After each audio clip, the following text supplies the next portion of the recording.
Got your cell phone here, got the glasses because you can't see the triggers. This is what triggered me in making this video. No such thing as power building. It's called powerlifting with accessory work. Okay, so powerlifting with a couple set lateral raises? You know, I thought you guys were subscribed to the channel. I thought you guys were genuine, you know, really interested in this whole power building stuff, but clearly not. You didn't learn jack shit. We're taking this off because we're becoming a science of the bros right now. So the question I want to answer today, is power building the same thing as powerlifting with accessories? They're not the same, Jimmy. Wait, hold a second.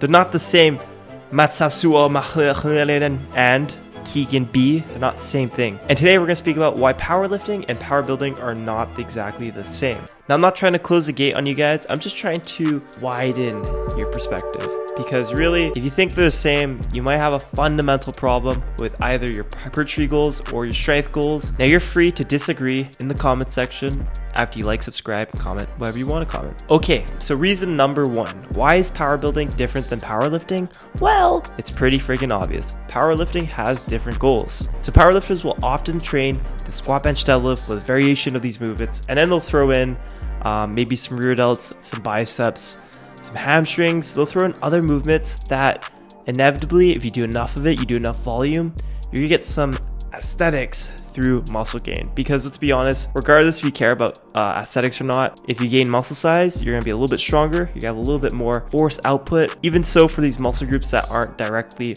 prime movers for the squat, bench, deadlift, some movements you'll be doing, for example, the rear delts would be just to compensate the anterior delt, so you get a little bit more shoulder stability, and so you have better shoulder health in the long run. Likewise with the bicep, to prevent elbow problems, doing a lot of bicep work. We'll kind of keep greasing the wheels so you can keep going in your powerlifting training.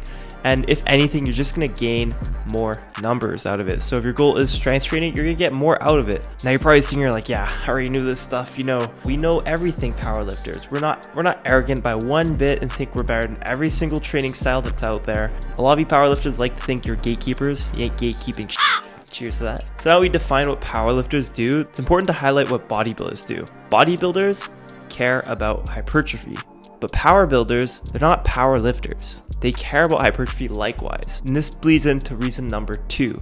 The goals of a power lifter is to get as strong as possible, to not get injured, and if the aesthetics comes, it's just part of it. Aesthetics last on the priority list. That's a powerlifter's goal, and it should be if you're in a powerlifting phase and you're doing a meet. A power builder isn't always in that categorization of get as strong as possible, stay healthy, and then look good last. That's not necessarily power building approach. Now, there's no definition on this, so you could say whatever and define it however you want, but this is at least my perspective on it, if you care at least. I'm assuming you care because you must be subscribed to me for watching this video, and if you aren't, please do. And so the way I like to look at power building is that yes, you care about strength, but equally you care about bodybuilding aesthetics. So what does that mean? The training is vastly different. It's what we call here a pivot block. In power building, when you have a goal with hypertrophy, the thinking process is very much of that of a bodybuilder, meaning you're willing to sacrifice your very precious squat, bench, deadlift movements at the beginning of your workout with perhaps pre-exhaustion training, starting with a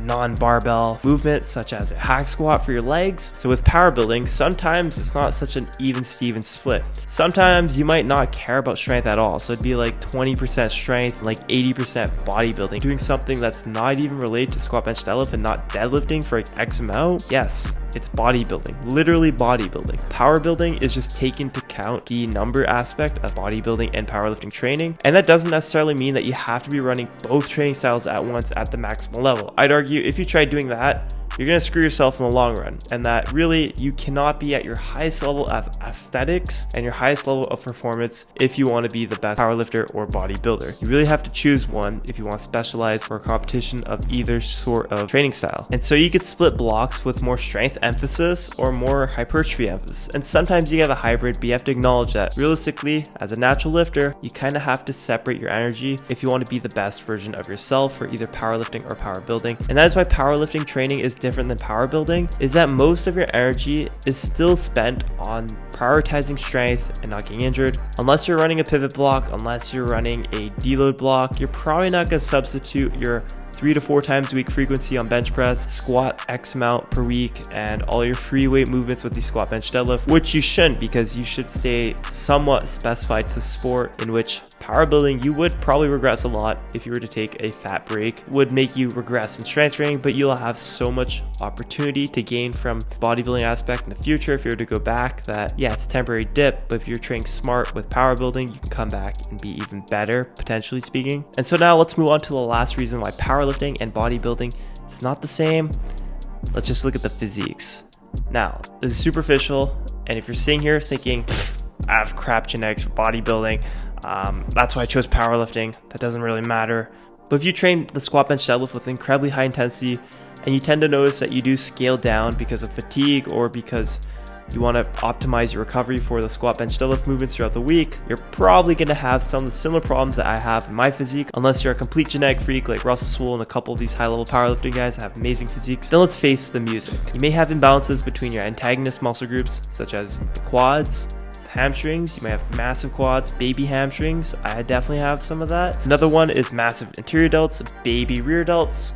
A lot of powerlifters have noodle arms, massive triceps, barely any bicep, because let's face it, the intensity that you're going to train at with your pressing motions versus your curling motions, you're going to be benching like 300-400 pounds. You're not going to be curling like 60-80 pounds unless you're really pushing hard on it with the same training intensity from whatever exercise. It's probably not going to happen, because let's face it, you're going to be fatigued if you're doing squat, bench, deadlift every single workout. But say you do find a way to manage it with complete arm days and you go ham on bicep curls, and great, you're probably not going to have these imbalances just from the nature of your training intensity and volume being manipulated to make up for that type of powerlifting training. Then that's great. You're a power builder, you know what you're doing. And so not only is there an aesthetic difference, but really the training methodology, the thought process of bodybuilding, powerlifting training when it comes to the physique is entirely different. And I really saw this with Johnny when he pointed out my flaws in terms of bodybuilding, which was pretty much my traps and upper back, because I have some massive erectors developed from deadlifting a lot, massive lower back, not much upper chest from not having much incline work and doing a lot of flat pressing. And so I do a lot of incline work, but it's never going to make up for the 3-4 times I'm benching flat unless I really prioritize it with a hypertrophy block. And which is why these more hypertrophy focused training blocks are so necessary as a power builder